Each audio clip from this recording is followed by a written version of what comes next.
Hi, everyone. Welcome back. I'm Sonika Garcia, And I'm Brad Davidson, and this is breaking the code. a podcast series that debunks the myths about behavioral science, arming our listeners with the information they need to make sense of behavioral science and how to apply this discipline to our role as marketers.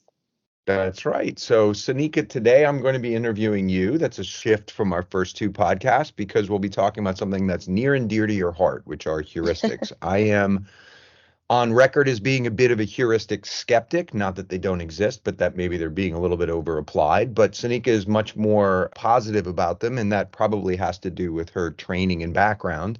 She is much more of a behavioral scientist. I am much more of an observational scientist. So, Sanika, let's put the ball in your court. What is a heuristic and why are they important in the work that we do? How should the concept of heuristics be applied usefully in marketing? Thanks, Brad. So, yeah, I guess to just level set for a moment and talk about what a heuristic is, it's not a term that people often are familiar with, but then after understanding what it is, then you kind of get the light bulbs that go off. Oh, okay, yeah, I can understand that. So heuristics are basically mental shortcuts. They are the way that we make decisions every day. Because we make thousands and thousands of decisions on a daily basis, we rely on mental shortcuts to be able to really do so in a way that's effective, efficient, and oftentimes this means that the mental shortcuts that we are using really fall below the level of consciousness.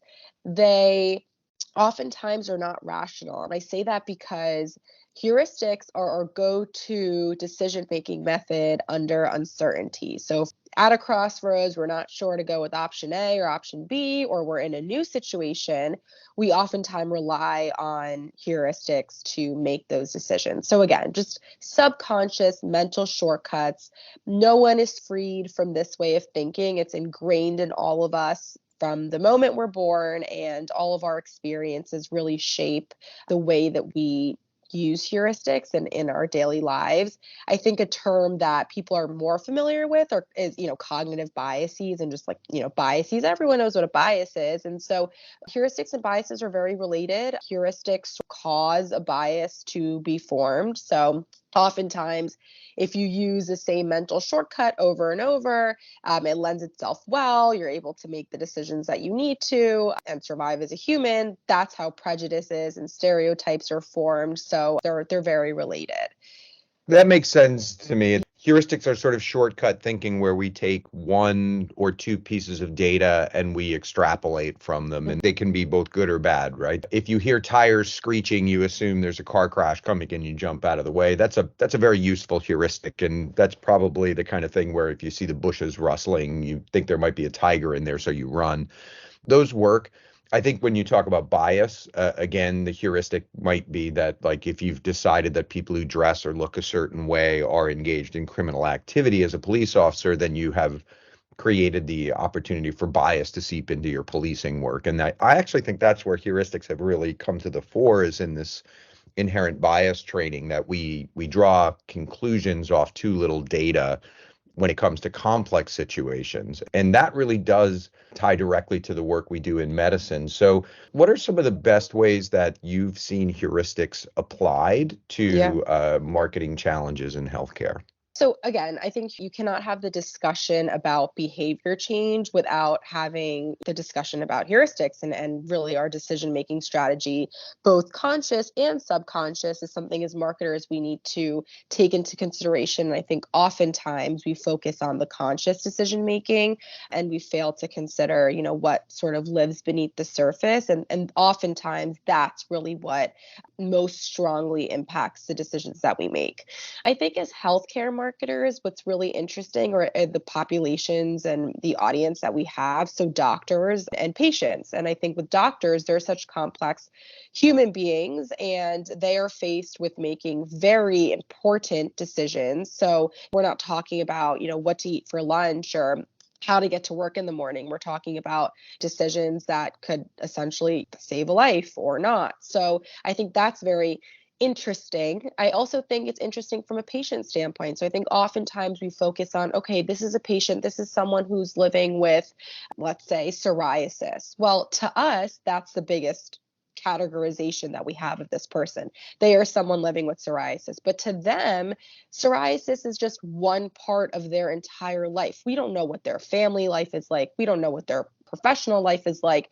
We oftentimes don't really focus on that, and we focus on the medical part of it, but we don't think that way. We don't think in silos. Everything sort of flows freely in our brains. So if we're interested in understanding a health decision, it's really important that we understand everything about this person, because decision making strategies flow from the way that you make decisions in your personal life to the way that you make decisions in your professional life to the way that you make health decisions. So it's even more important, the work that we do as healthcare marketers, because of the human beings that we are dealing with as our target audience. I think the best way to use heuristics, or where I really think that they become valuable, is in that beginning stage of research and insight generation. I think that's really where we uncover barriers and drivers. We do that all the time, and that's a really ingrained part in every brand life cycle. So I think just seamlessly infusing the concept of heuristics in there will just add another dimension for us to be able to tap into when we're trying to understand our audience.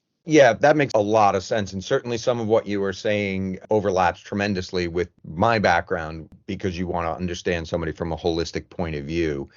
And so you're right, like the psoriasis example, there's a psoriasis patient, but they're also a mom, they're also a worker, they're also a religious person. Those values all do tend to blend together. People try to be the same person typically throughout the phases of their life. For me, though, the most important thing you said in the last one is really when to apply heuristics. So things like loss aversion, very well established heuristic. We know that if we promise something to someone at the end of the day, if they modify their behavior, they're less likely to modify it than if we give it to them at the beginning of the day and then say, and if you modify your behavior, you get to keep it. The end result is the same: change your behavior, get $1. But if you feel like you already own that dollar, you're much more likely to want to keep it than to try and say earn it. You'll fight harder to keep something you think you have. That is something that has been incredibly powerful, thinking about like how people are voting in politics these days, or what is the morale of an army. It's different trying to defend your homeland than trying to take some new land. And those things have proven again and again and again. There's a lot of heuristics out there. And one of the things that we often get asked is, can you point to the heuristics in the messaging that we get? So you have a pretty strong opinion about how we can help with that. So maybe that's where I'll land. Like, when is the right time to be talking about heuristics, and when is the right time to say we might need more data or a different approach? That's a really good question. So I think that the appropriate time to talk about heuristics is often when we have a stubborn behavior that we are not able to crack the code on how to change. So we hear that all the time. We have put all these interventions in place, and our messaging is strong, our positioning is strong, but we are just not able to shift behavior. A doctor is not prescribing us front line like we want them to. A patient is not remaining adherent on our treatment like we want them to. What is going on? And I think when we get to those crossroads, that's a really important time to consider, okay, well, what is the insight that we actually have? And do we actually have those deep subconscious insights about our target audience to infuse in what we put out there from a communication standpoint to really change behavior? So that's always the first thing. I think when we're stuck, that's when we need to reconsider what we know and how we're applying it. As far as, what is the place for a heuristic in our tactics and messaging, I think there's a place for them in everything that we put out. So, and I say that because I think that a message is really only that. I mean, it's the words, and I think we can craft words and frame things up. Framing is a tool that lends itself to applying heuristics, but I think it's the bigger ecosystem of how our communications are getting out to our audience. So not just the words that are being used, but are we infusing the concept of how, mental shortcuts and decision-making strategy into the channels that we're using? Are we taking that into consideration that, certain messages are only good for certain moments in the patient or HCP journey?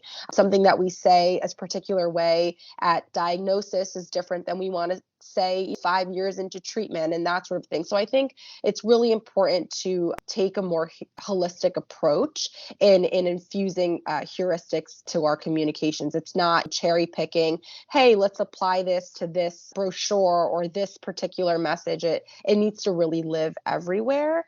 So I think that that's key. And I think from like a research methodology standpoint, there are some really cool ways to infuse this thinking into our research approach. So we go into research with hypotheses all the time.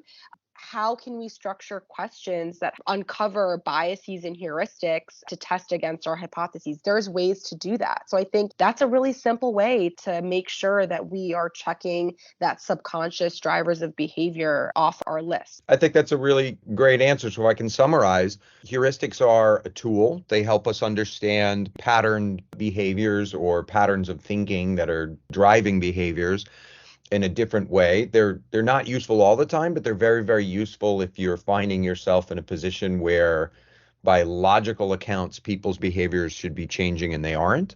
And I think also that they help uncover some of our unconscious, I won't even say motivations, but more drivers of quite literally thoughtless behavior, right? Behavior that we're not paying a lot of attention to. And that's really important in situations of ingrained habit, like prescribing behaviors or even non-adherent behaviors. So they're a really great tool. I know I said I'm a heuristic skeptic, and we titled this podcast Heuristics. They're not just for breakfast anymore, because they have seemed to show up everywhere. But I think a clear-eyed review of what heuristics can do for us reveals that they're a very powerful tool for explaining human behavior and how people think and how that translates into behaviors. So I want to thank you all for listening. I'm Brad Davidson. And I'm Sanika Garcia. And this is Breaking the Code, taking the BS out of behavioral science. And until next time, be safe. Thank you.